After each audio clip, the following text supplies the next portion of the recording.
नमस्कार, बहुत स्वागत है आपका डेली 24 भारत में। मैं हूं आपके साथ अनीता शर्मा। शुरुआत करते हैं उत्तर प्रदेश की बड़ी खबरों से। खबर यूपी के अमरोहा से है, जहां पर मुख्यमंत्री सामूहिक विवाह सम्मेलन का भव्य आयोजन किया गया, जहां पर 271 जोड़े वैवाहिक बंधन में बंधे। कार्यक्रम का शुभारंभ जिलाधिकारी डॉक्टर नितिन गौड़ ने दीप प्रज्वलित करके किया।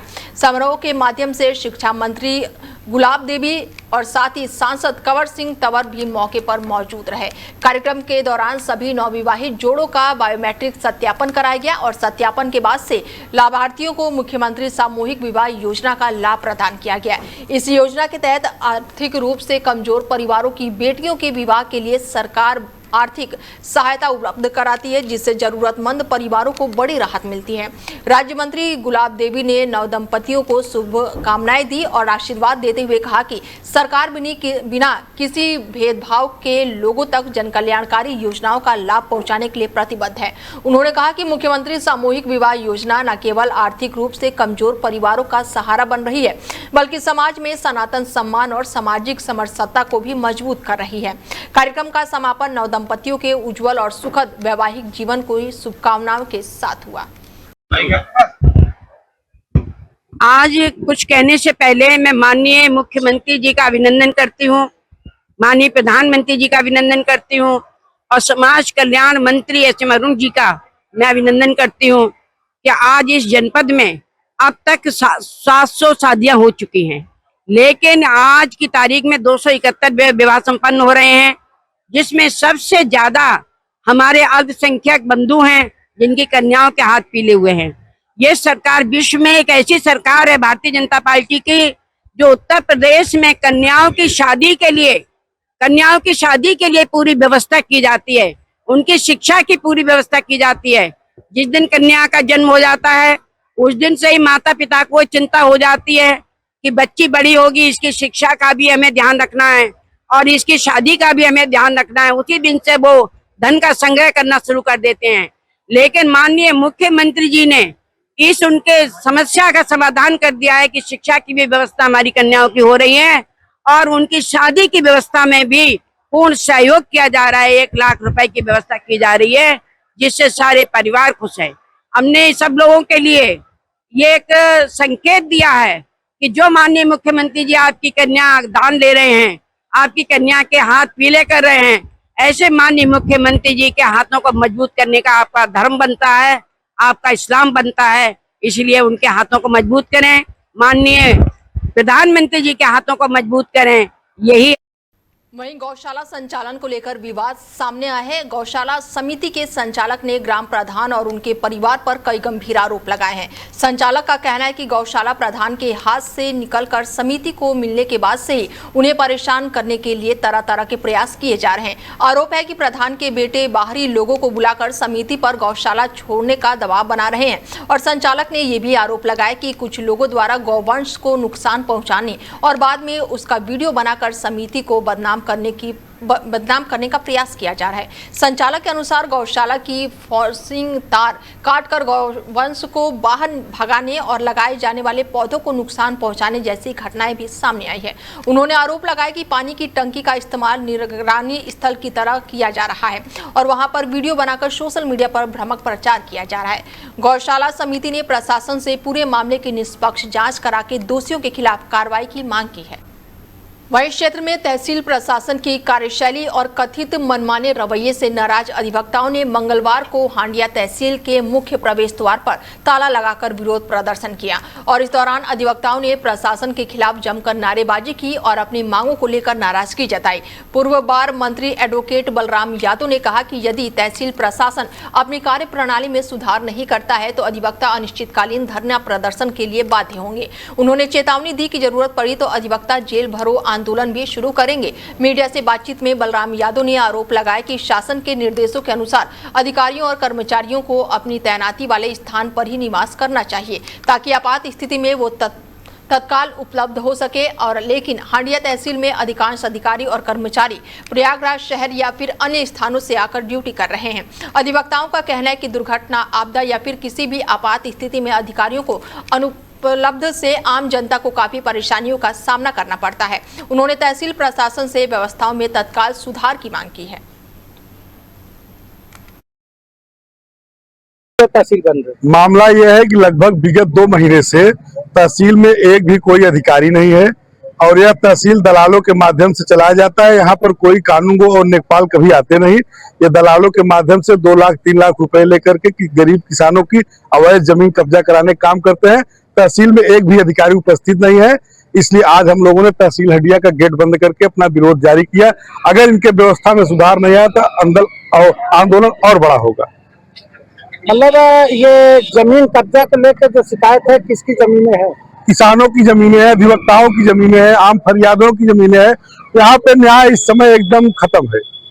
कोई अधिकारी ने फोन उठाता है ना तहसील में बैठता है। तहसील बंदी कब तक चलेगी?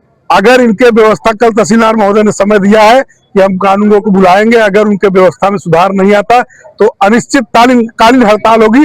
चाहे हम लोग को जेल भरो आंदोलन करना पड़ेगा। हम लोग अधिवक्ता बंधु जेल भरो आंदोलन करने के लिए तैयार है। मामला यह है कि तहसीलदार महोदय या हंडिया जितने भी कर्मचारी हैं सब नियमित नहीं है। तहसीलदार आते हैं तो यहाँ बैठते नहीं, चैम्बर उनका अपना है, तो चले जाते हैं, एसी में आराम करते हैं। जो भी राजस्व निरीक्षक कर्मचारी हैं, लेखपाल हैं, कानूनगो हैं, यह तमाम काम जैसे फिटिंग है नहीं होता। हर सिस्टम बिगड़ चुका है। इसलिए हम लोग लड़ाई लड़ रहे हैं। ये जब तक सुधार नहीं होगा लड़ाई हम लोगों का जारी रहेगी। देखिए, सरकार की तरफ से निर्देश हुआ है कि 24 घंटे यानी कि रात्रि भी विश्राम करेंगे अधिकारी, अपने यहाँ निवास बनाएंगे। इसको लेके क्या करेंगे? यहाँ एक भी अधिकारी रात में, दिन में तो रुक नहीं रहे हैं, कार्यालय में कोई बैठ नहीं रहा है। रात की बात छोड़िए, दिन अपने कार्यालय का कार्यालय बना है, कूलर एसी लगा हुआ है, अपने यहाँ न बैठकर निजी कमरे में चले जाते हैं। 12 बजे घड़ी देखे तुरंत भाग जाते हैं। यहाँ एक भी कर्मचारी 12 बजे के बाद बिल्कुल नहीं मिलेंगे। जब तहसीलदार उठ के चले जाते हैं तो उनके साथ जितने राजस्व निरीक्षक रहते हैं, जितने लेखपाल रहते हैं, सब चले जाते हैं। फीडिंग में जो फीडिंग का आदेश आता है, एक भी फीडिंग नहीं होता। जब तक अधिवक्ता जाते नहीं, बैठते नहीं, तब तक फीडिंग नहीं होता। वहीं लाहौरपुर तहसील क्षेत्र में खानपुर सदात स्थित प्राथमिक विद्यालय में मिड डे मील की गुणवत्ता को लेकर सवाल खड़े हो गए हैं। बच्चों ने आरोप लगाया कि परोसे गए भोजन में कीड़ा मिला, जिसके बाद से उन्होंने खाना खाने से मना कर दिया। बच्चों ने इसकी जानकारी शिक्षकों को दी, जिसके बाद से विद्यालय में हड़कंप मच गया है। मामले की जानकारी अभिभावकों तक पहुंचने पर उनमें नाराजगी और चिंता का माहौल है। ग्रामीणों ने घटना की निष्पक्ष जांच और दोषियों के खिलाफ कार्रवाई की मांग की है। अभिभावकों और ग्रामीणों ने मिड डे मील की गुणवत्ता की नियमित निगरानी और भोजन व्यवस्था में सुधार की मांग उठाई है, ताकि बच्चों को सेहत से कोई भी लापरवाही न हो सके। वहीं अमरोहा के थाना डिडौली क्षेत्र में नशे में धुत एक पुलिसकर्मी पर कार से 2 लोगों को टक्कर मारने का आरोप लगा है। घटना जोया नेशनल हाईवे 9 का बताया जा रहा है। आरोप है कि एक्सीडेंट के बाद भी सिपाही संजीव तोमर ने कार नहीं रोकी और बिना टायर के ही हाईवे पर कार दौड़ाते रहे। लोगों ने पीछा करके कार को रोक लिया और पुलिसकर्मी की जमकर पिटाई कर दी। हादसे में घायल लोगों को उपचार के लिए अस्पताल में भर्ती कराया गया है। पीड़ित की तहरीर पर आरोपी सिपाही संजीव तोमर के खिलाफ मुकदमा दर्ज करके पुलिस मामले की जांच कर रही है।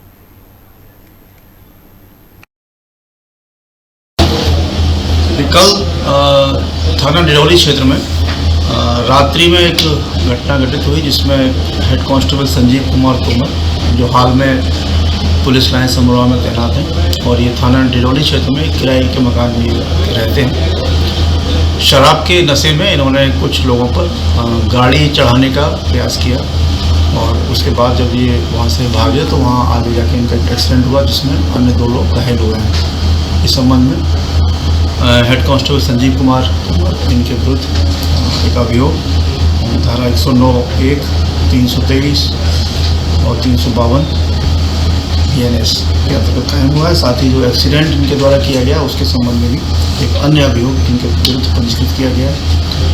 इनके विरुद्ध इनका मेडिकल करवाया गया और विधिक कार्रवाई प्रचलित है। इनको हिरासत में लिया गया है और इसमें अग्रिम विधिक कार्रवाई की जा रही है। वहीं अमरोहा जनपद के हसनपुर कोतवाली पुलिस ने करीब 24 लाख रुपए और लग्जरी गाड़ी चोरी की वारदात का बड़ा खुलासा कर दिया है। पुलिस के मुताबिक चोरी की इस घटना को किसी बाहरी अपराधी ने नहीं, बल्कि पीड़ित के ही कार चालक ने अपने भाई के साथ मिलकर अंजाम दिया था। पुलिस अधीक्षक लखन सिंह यादव ने बताया कि 6 जुलाई को पीड़ित जमीन की रजिस्ट्री के लिए 23,90,000 रुपए लेकर कार से आया था और इसी दौरान मालिक के किसी काम से अंदर जाने पर चालक ने अपने भाई के साथ मिलकर रुपयों में से भरा बैग और कार लेकर मौके से फरार हो गया।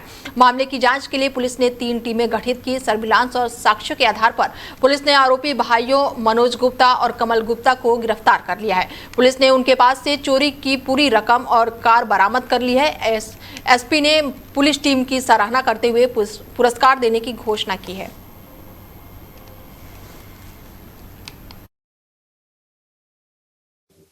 जो आज थोड़ी घटना खुलासा हुआ क्या? दिनांक 6 जुलाई 2026 को थाना हसनपुर में तहसील में एक घटना हुई थी, जहां पर एक व्यक्ति रजिस्ट्री के अपने कुछ पैसे लेकर अपनी इनोवा गाड़ी में आया था। जब वो अपने काम के लिए अंदर गया तो उसके बाहर से उसका जो नौकर था, जो ड्राइवर था, वो उसके सारे पैसे लेकर वहां से फरार हो गया। तहरीर के आधार पर तुरंत मुकदमा पंजीकृत किया गया था और 3 टीमों का गठन इनके गाड़ी, अभियुक्त और पैसे की बरामदगी के लिए लगाया गया था। सीओ हसनपुर ने इस पूरे ऑपरेशन को अपने स्तर से लीड किया था और इसमें 2 अभियुक्त आज जो सगे भाई हैं, मनोज गुप्ता और कमल गुप्ता, 2 को अरेस्ट किया है पुलिस ने और उनके कब्जे से लगभग 23,90,000 रुपये बरामद किए हैं। इसके साथ ही जो एक इनोवा गाड़ी वो अपने जो साथ में चुरा कर लेके गया था, जिसकी कीमत भी लगभग 30 लाख रुपए है, वो भी बरामद की गई है। तो ये जो केस है, इसका अनावरण के लिए मेरे द्वारा सभी को प्रशस्ति पत्र दिया जाएगा। प्रशस्ति पत्र सभी को दिया जाएगा, कैश प्राइज। वहीं कुशीनगर क्षेत्र के गौरी जगदीश गांव में मंगलवार सुबह उस समय हड़कंप मच गया जब 21 साल की युवती अपने प्रेमी से शादी की मांग को लेकर मोबाइल के टावर पर चढ़ गई। सुबह होने पर ग्रामीणों की भीड़ मौके पर जुट गई और इलाके में अफरा तफरी का माहौल बन गया। सूचना मिलते ही पुलिस और स्थानीय प्रशासन मौके पर पहुंच गया। युवती ने प्रशासन के सामने प्रेमी से शादी कराने की मांग रखी है। पुलिस और प्रशासनिक अधिकारी उसे समझाकर सुरक्षित नीचे उतारने का प्रयास कर रहे हैं। घटनास्थल पर बड़ी संख्या में ग्रामीण जुटे हुए हैं और पुलिस स्थिति पर नजर बनाए हुए है और युवती को सुरक्षित नीचे उतारने की कोशिश जारी है। बीजेपी नेता एवं नारायण फाउंडेशन के संरक्षक विवेक मौर्य ने समाज सेवा की मिसाल पेश करते हुए अकबरपुर विधानसभा क्षेत्र के सिझौली निवासी दिव्यांग राकेश कुमार प्रजापति के परिवार की मदद की। राकेश कुमार का हाल ही में कैंसर के कारण निधन हो गया था, जिसके बाद से परिवार आर्थिक संकट से जूझ रहा है। परिवार की स्थिति की जानकारी मिलने पर विवेक मौर्य शोक संविदा परिवार से मिलने पहुंचे। उन्होंने राकेश की बेटी नंदिनी प्रजापति, जो कि सैनिक इंटर कॉलेज अकबरपुर में कक्षा 11वीं की छात्रा है, पूरी शिक्षा का खर्चा उठाने की घोषणा की। इसके साथ ही उन्होंने नंदिनी का विद्यालय में प्रवेश सुनिश्चित कराते हुए 1 साल की फीस भी जमा कराई। विवेक मौर्य ने नंदिनी को भरोसा दिलाया कि आर्थिक तंगी उसकी पढ़ाई में बाधा नहीं बनेगी और वो उसकी शिक्षा में हर संभव सहयोग करेंगे। वहीं सुप्रीम कोर्ट की पहल पर ज्ञानवापी प्रकरण की आपसी सुलह समझौते के जरिए सुलझाने के उद्देश्य से सोमवार को वाराणसी के जिला विधिक सेवा प्राधिकरण में 2 पक्षों की बैठक हुई। बैठक में वादी और प्रतिवादी पक्षों के अधिवक्ताओं के साथ संबंधित पक्षकार भी मौजूद रहे, लेकिन बातचीत में मौजूदा किसी भी प्रकार की सहमति नहीं बन सकी। बैठक के बाद से दोनों पक्षों ने कहा कि ज्ञानवापी विवाद का अंतिम समाधान न्यायालय के निर्णय से ही होगा और वादी पक्ष के अधिवक्ता सुभाष नंद चतुर्वेदी ने अदालत की प्रक्रिया और फैसले पर भरोसा जताया, जबकि प्रतिवादी पक्ष के अधिवक्ता रईस अहमद ने भी कहा कि विवाद का समाधान न्यायालय के निर्णय से ही होगा। बैठक के दौरान जिला विधिक सेवा प्राधिकरण परिषद और आसपास कड़ी सुरक्षा व्यवस्था रही। पुलिस और प्रशासन जो है वो पूरी तरह से सतर्क रहा और अब इस मामले में सभी की नजरें न्यायालय की अगली सुनवाई पर टिकी हुई है।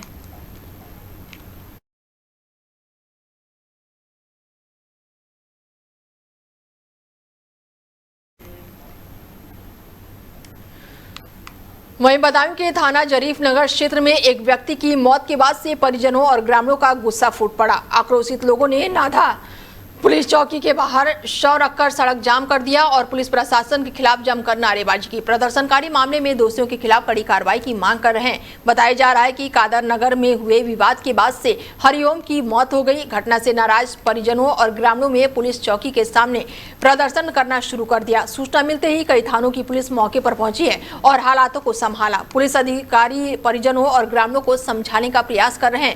एहतियात के तौर पर इलाके में भारी पुलिस बल की तैनाती की गई है। फिलहाल स्थिति तनावपूर्ण बनी हुई है और प्रशासन पूरे घटनाक्रम पर नजर बनाए हुए है। 12 एवं 13 जुलाई की रात्रि थाना जरीफ नगर के अंतर्गत गाड़ी खड़ी करने को लेकर के दो पक्षों के ऊपर विवाद हो गया, मारपीट हो गई, जिसमें 3 लोग घायल हुए, जिनको उपचार है जिला अस्पताल भर्ती कराया गया।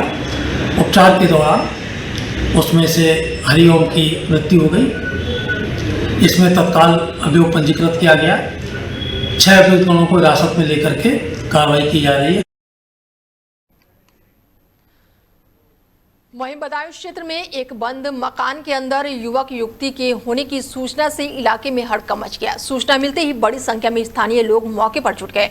पुलिस ने पहुंचकर दोनों को सुरक्षित बाहर निकाला और पूछताछ के लिए थाने ले गई। मामला कस्बे के वार्ड नंबर 4 का बताया जा रहा है। सूचना मिलने पर थाना पुलिस और डायल 112 की टीम मौके पर पहुंची। पुलिस ने मकान का ताला खुलवाकर दोनों को बाहर निकाला और उससे पूछताछ शुरू कर दी।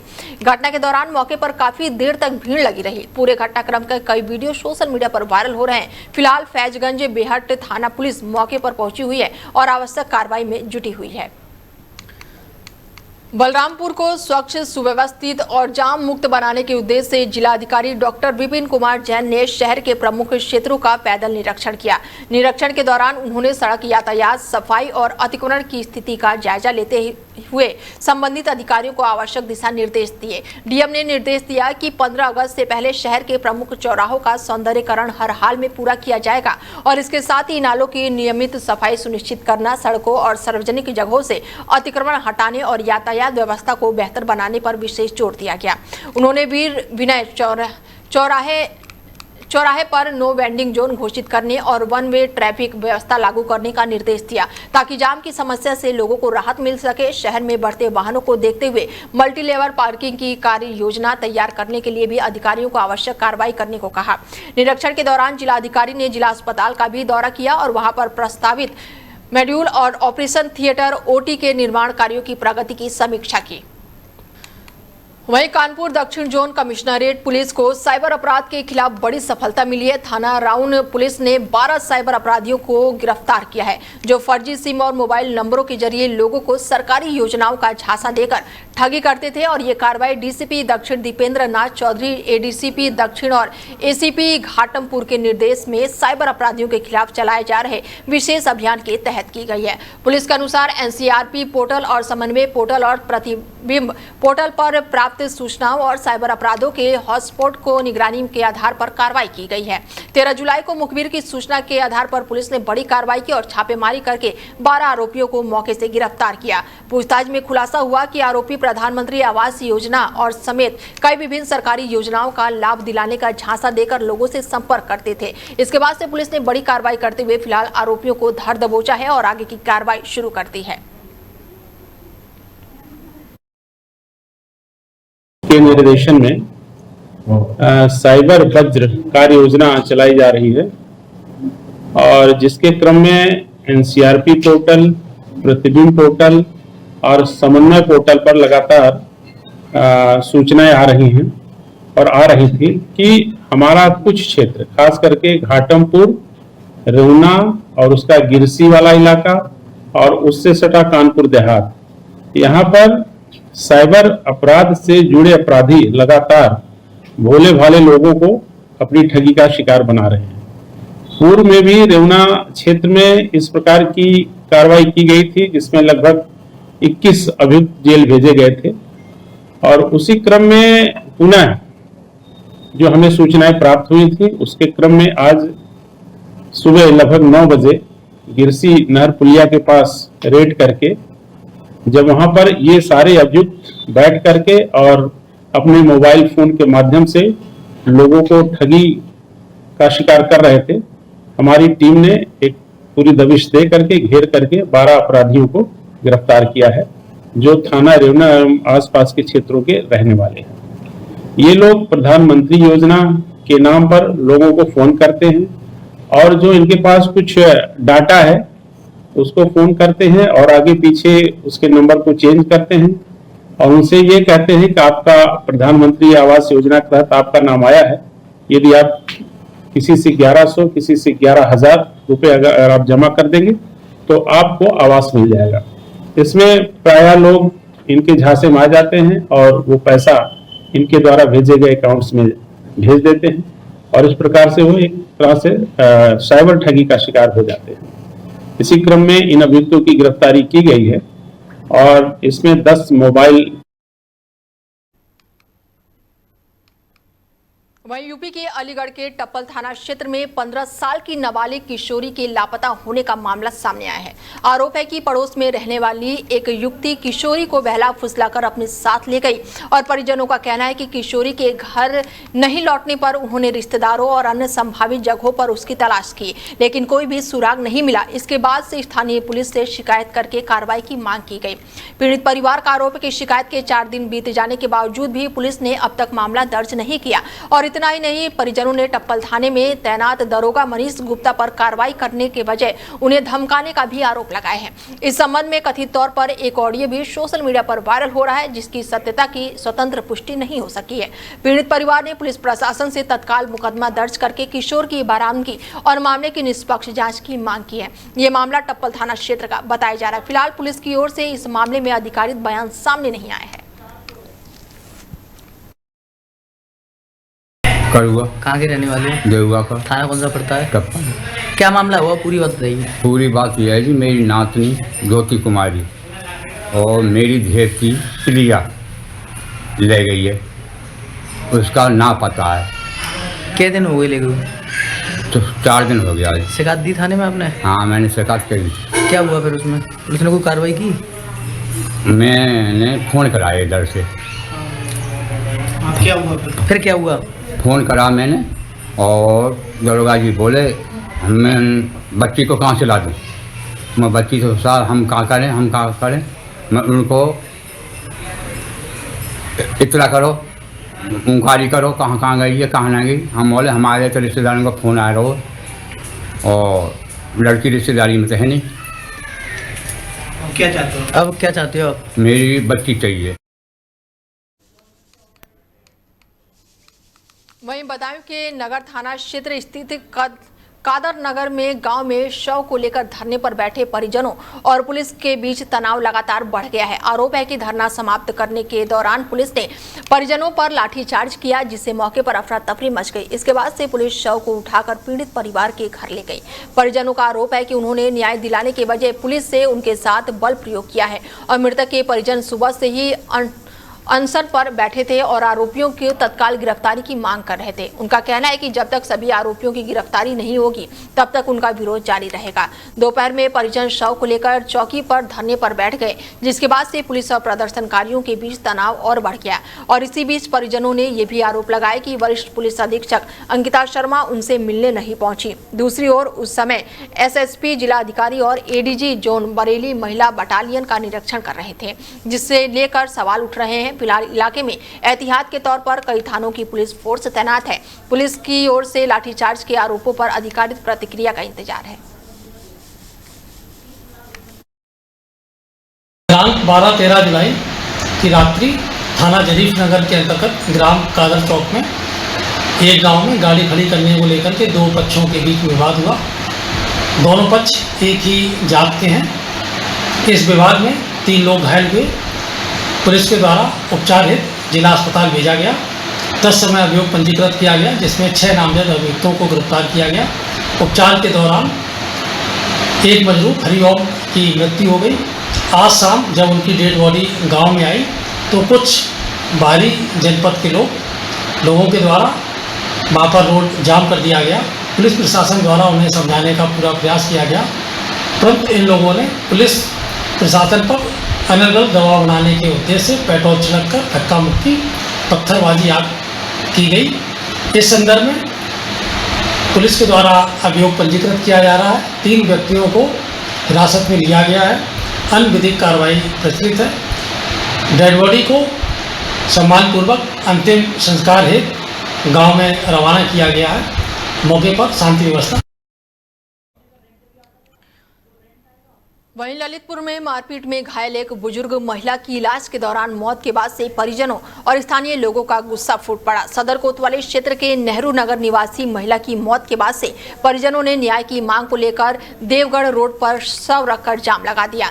ये मामला देवगढ़ ओवरब्रिज के पास का है, जहां पर देखते ही देखते बड़ी संख्या में लोग इकट्ठा हो गए और सड़क पर यातायात पूरी तरह से बाधित हो गया। घटना की सूचना मिलते ही पुलिस प्रशासन सक्रिय हो गया और सदर कोतवाली पुलिस सहित भारी पुलिस बल मौके पर पहुंचा और प्रदर्शन कर रहे परिजनों से बात की। परिजनों का आरोप था कि महिला की हत्या के जिम्मेदार आरोपियों को अब तक गिरफ्तार नहीं किया गया है। उन्होंने आरोपियों को तत्काल गिरफ्तार करके मामले में सख्त कानूनी कार्रवाई की मांग की। काफी देर तक चले प्रदर्शन के बाद से पुलिस अधिकारियों ने निष्पक्ष जांच और आरोपियों के खिलाफ जल्द कार्रवाई का आश्वासन दिया। इसके बाद से परिजन शांत हुए और सड़क जाम समाप्त कर दिया। जाम खुलने के बाद से यातायात समाप्त हुआ और महिला का अंतिम संस्कार किया गया। पुलिस का कहना है कि मामले की जांच जारी है और साक्ष्यों के आधार पर आगे की कार्रवाई की जाएगी।